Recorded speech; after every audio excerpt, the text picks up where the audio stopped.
먼저 옵셋입니다. 아니, 하기 전에 우리가 지난 시간에 했던 게 오스냅 사용하는 방법이었죠. 자, 오스냅 사용하는 방법. 세 가지 방법이 있다고 했습니다. 첫 번째는 아예 설정해 놓고 쓰는 방법이 있었고, 나머지 두 개는 그때그때 사용하는 일회성으로 사용하는 방법이 있다 그랬습니다. 그 중에 하나가 키보드의 Shift 키와 마우스 오른쪽 버튼을 누르면 되는 것과, 그 다음에 제가 대문자로 적어드린 얘네들을 직접 타이핑해서 입력하는 방법. 그래서 전체 세 가지 방법이 있다고 설명을 드렸어요. 그리고 그거와 별도로 제가 설명드린 게 이제 여기는 극좌표 추적기. 극좌표 추적기라는 게 있고, 그 다음에 오스냅이 있었고, 그 다음에 오스냅 추적기가 있었고, 이 세 가지가 더 있었습니다. 자, 극좌표 추적기 중에 이제 이런 기능이 있어요. 그 트래킹 세팅이라고 있습니다. 맨 아래 눌러보면 이렇게 트래킹 세팅이 나옵니다.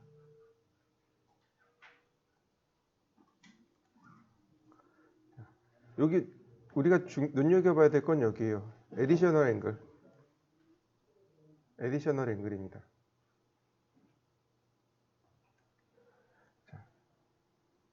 에디셔널 앵글을 추가하고 제가 뉴 눌렀습니다. 오각형이 72도였죠? 72도. 그러면 이제 72도를 찾아주겠죠? 자, 그 중에 이제 오른쪽으로 오면 이런 옵션이 있습니다. 오스냅 트래킹 세팅에서 트래킹 오소고널러지 온리하고 트랙 유즈 올 폴라 앵글. 자, 얘를 체크해 놓겠습니다. 그러면 자동으로 72도를 찾습니다. 자, 제가 OK 했고요. 자, 보시면 이렇게 72도의 배수가 이렇게 찍힙니다. 그러면 라인 50 72도가 찾아지죠? 50 그 다음에 144 50 그 다음에 50 그 다음에 50 이렇게요. 해당하는 치수 한 개만 나오느냐 아니면 뭐라고 그러죠? 이거 증분값이라 그러나요? 네, 이렇게 값을 여러 개 쓸 수 있느냐. 나는 값을 하나만 넣었지만 배수가 나오는, 그러니까 만약에 첫 번째 옵션에다 체크해 놓으면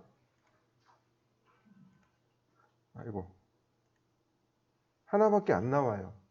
근데 만약에 여기 두 번째다 놓으면 값이 계속 추가돼서 나옵니다. 이런 옵션들도 있으니까 요긴하게 사용하시면 될 것 같고요.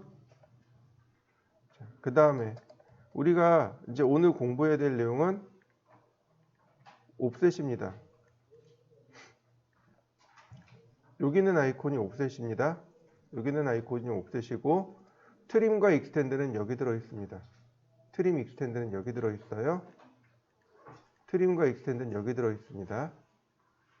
자, 여기를 사용할 때 우리가 기억해야 될 게 있습니다. 자, 예를 들어서 제가 3포인트를 썼습니다. 3포인트를 이용해서 원을 만들었습니다. 또 3포인트를 쓸 겁니다. 그러면 여기를 이렇게 누르는 게 아니고 그냥 누르시면 돼요. 그러면 마지막에 썼던 게 계속 활성화가 됩니다. 무슨 얘기인지 이해되시나요?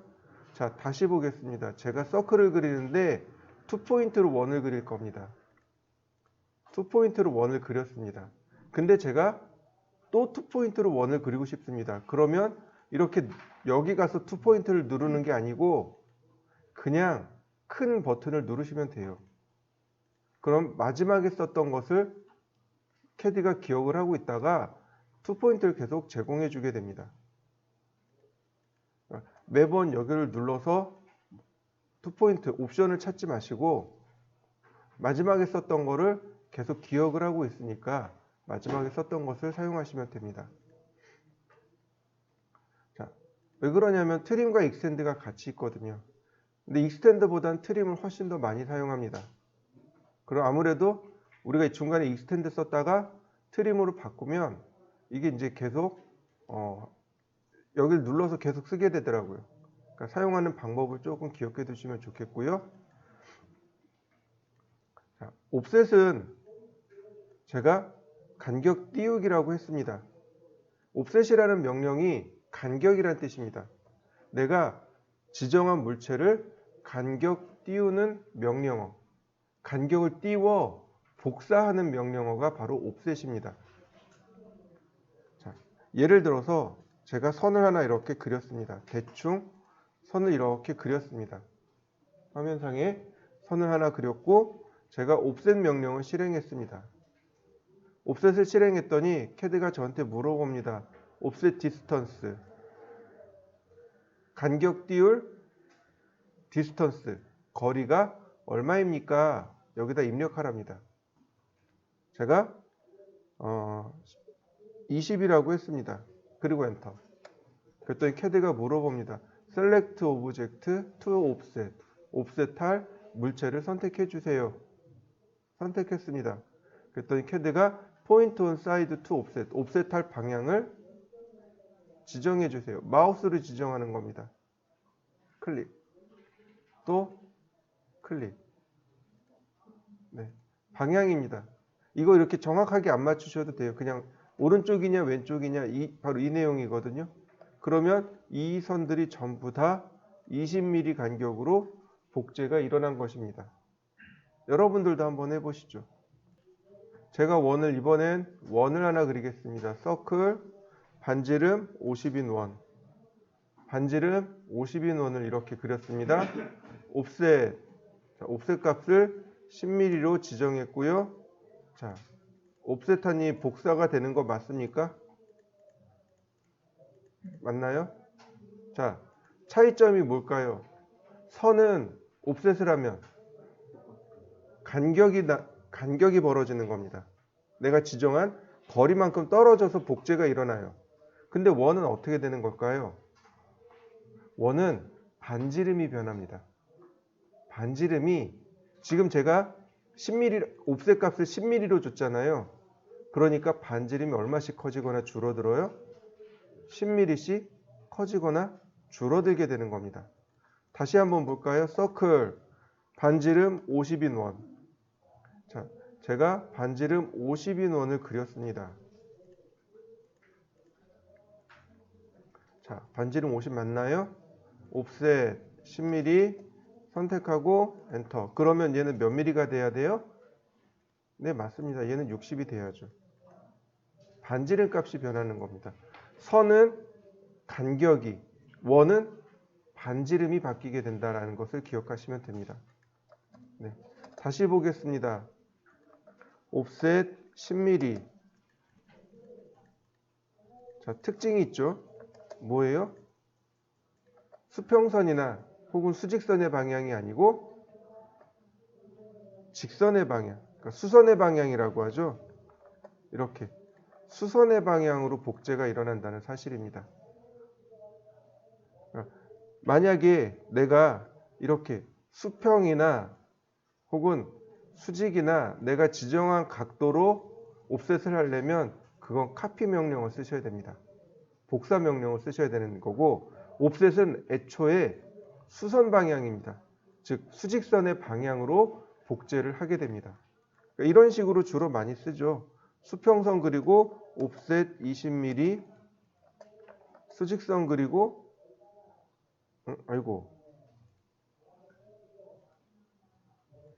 옵셋 20mm. 자, 그러면 정사각형 된 거 맞습니까? 여러분들도 한번 여기까지 그려보시죠. 이번엔 트림에 대해서 알아보도록 하죠. 자, 라인, 그 다음에 라인, 그리고 라인. 제가 이렇게 그렸습니다. 그리고 여기 부분을 없앨 거예요. 이 트림이라는 명령어도 마찬가지로 어순이 뒤바뀌어 있는 명령어입니다. 자, 이해되시죠? 예를 들어서 우리나라 말 같으면 EV를 여기서부터 여기까지 잘라라 이렇게 합니다. 그런데 CAD는 잘라라 여기서부터 여기까지 이 부분을 이렇게 나옵니다. 무슨 얘기인지 이해되셨나요? 어순이 완전히 뒤바뀌어 있죠? 트림 명령을 실행하고 그 다음에 여기서부터 여기까지 즉 경계를 지정하게 됩니다. 조금 애매할 수 있어요. 이게 무슨 뜻일까 라고 애매하게 할 수 있는데 예를 들어서 이게 대파라고 생각을 해보죠. 대파예요. 대파 세 조각 낼 겁니다. 그러면 칼로 대충 여기를 이렇게 토막을 내야 되겠죠. 네, 바로 그렇게 자르는 겁니다. 그리고 버릴 부위를 선택하시면 돼요. 경계, 그 다음에 버릴 부위. 자, 볼까요? 트림이라는 명령을 실행했습니다. 트림. 했더니 여기에 뭐라고 나타나냐면 select cutting 엣지. 커팅 엣지는 우리나라 말로 하면 자를 모서리입니다.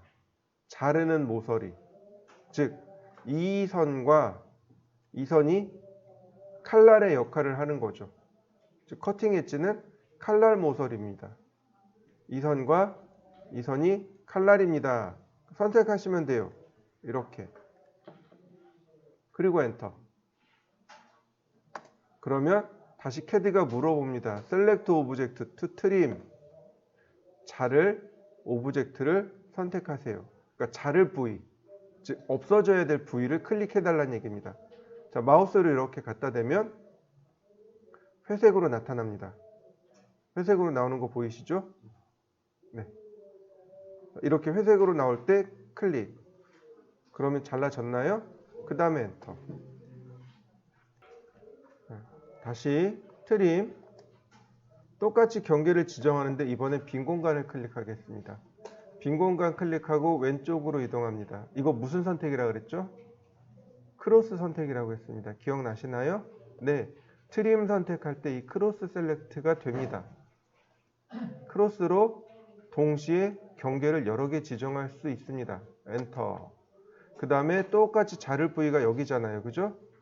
빈 공간 클릭한 다음 반대점 클릭. 되나요? 네. 크로스 기능을 이용해서도 얼마든지 가능합니다. 다시 트림. 경계 지정하고 엔터. 자, 이쪽 부위는 어떻게 될까요? 이쪽 부위는 어떻게 될까요? 자를 수 있을까요? 네, 잘라집니다. 왜 잘라질까요? 경계는 여기서부터 여기까지인데 여기는 경계가 없잖아요. 여기도 경계가 없잖아요. 근데 잘라진단 말이죠. 왜 그럴까요? 그건 바로 여기 끝점을 CAD가 경계로 인식합니다. 선의 끝점을 CAD는 경계로 인식합니다. 그래서 이와 같이 잘라지기도 합니다. 자, 그러면 조금 아까 했던 걸 다시 볼까요? 옵셋 20mm. 자, 그 다음에 선이 삐쭉삐쭉 다 튀어나왔죠? 맞습니까? 그럼 트림, 경계가 누구예요? 전부 다죠. 경계가 전부 다인 거죠. 엔터. 그 다음에 선택하면 어떻게 되나요? 금방 그려지나요? 다시 보겠습니다. 트림. 이번에 경계를 지정하지 않겠습니다. 경계를 지정해야 되는데 제가 지정하지 않는데요. 자, 엔터. 그러면 CAD, 우리 도면상에 있는 모든 선들이 다 경계가 됩니다. 모두 다 경계가 되는 거예요. 그래서 이렇게도 트림 돼요.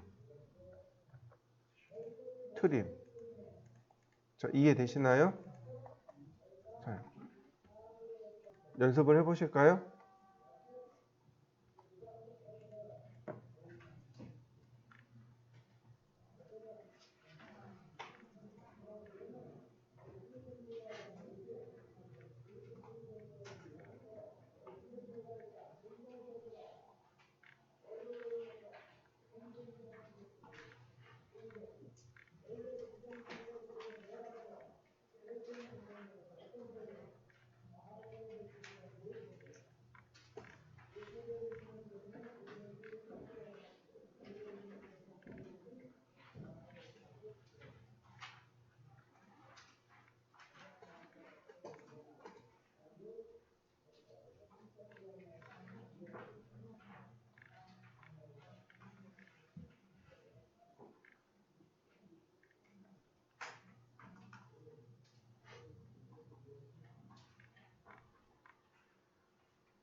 다시 한번 보겠습니다.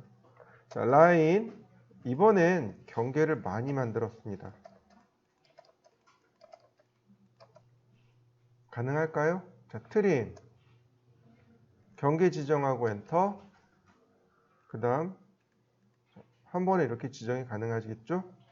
다시 트림 이번엔 경계 지정하지 않고 이런 식으로 트림도 가능하겠죠. 자, 다만 이럴 때는 트림이 안 돼요. 얘는 트림이 안 됩니다. 이런 경우 얘는 트림이 안 돼요. 왜 안 될까요? 네, 맞아요. 누군가는 남아야 돼요. 누군가는 남아야 됩니다. 트림이라는 건 자르기예요. 잘라서 내가 지정한 것만 없애는 겁니다. 그러니까 결국은 이 경계 안에서 누군가는, 그러니까 이 경계 안쪽을 지우면 이 경계 밖에 누군가는 남아 있어야 돼요. 그런데 지금 경계와 딱 맞닿아 있죠. 얘를 지울 수 있을까요? 없어요. 네. 그러니까 이럴 때는 어떻게 해야 됩니까? 이레이지를 쓰는 겁니다. 이럴 때는 이레이지를 쓰는 겁니다. 이렇게. 그러니까 간혹 트림을 했는데 안 지워지는 경우가 있단 말이죠. 그럴 때는 어떻게 해요? 네, 방금 배웠던 이레이지 쓰는 겁니다. 이레이지 명령을 쓰시면 금방 해결이 돼요. 여기까지가 이번엔 트림의 반대, 즉 익스텐드에 대해서 공부해 보도록 하죠. 익스텐드는 거꾸로 내가 지정한 경계까지 연장하기가 익스텐드입니다. 다시요. 익스텐드는 내가 지정한 경계까지 연장하기. 보통 선을 그리다 보면은 어떤 거는 이렇게 지나가는 것도 있고 어떤 건 모자랄 경우도 있습니다. 우리가 이렇게 지나간 건 어떻게 하면 돼요? 트림으로 잘라내면 돼요. 근데 모자른 것 익스텐드로 연장시키면 됩니다. 사용하는 방법이 트림과 똑같습니다. 쌍둥이 명령어예요. 다만 트림은 자르는 거고 익스텐드는 연장하는 거고. 자, 익스텐드를 실행합니다. 그러니까 캐드가 물어봐요. 셀렉트 바운다리 엣지. 경계 모서리를 선택해 주세요. 어디까지 늘어날 거냐 이거죠. 네, 여기까지 늘어날 겁니다. 그리고 엔터. 했더니 캐드가 물어봅니다. Select Object to Extend. 연장할 오브젝트를 선택해 주세요. 연장된 거 맞습니까? 다시 보겠습니다.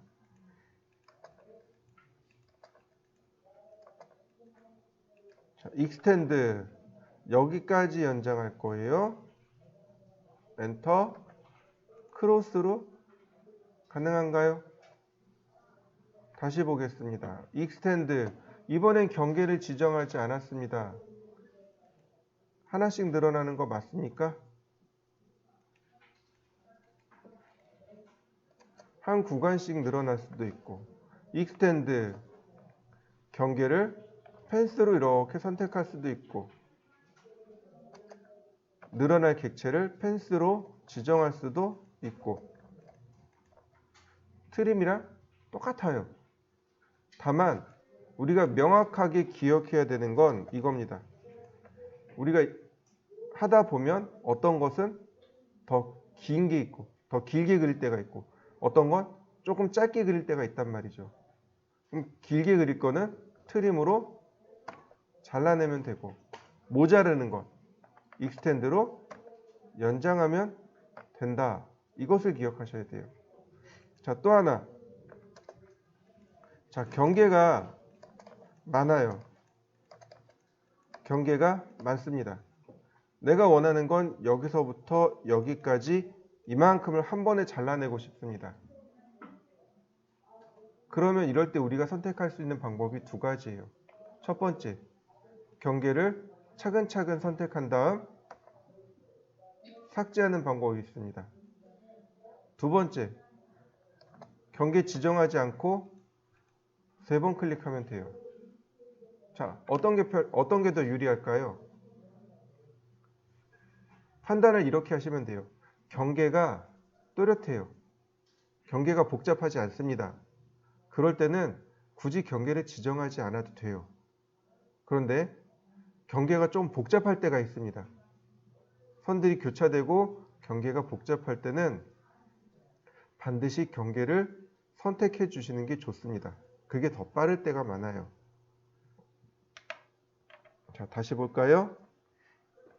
예를 들어서 이런 식으로 경계가 이런 식으로 많이 만들어진단 말이죠.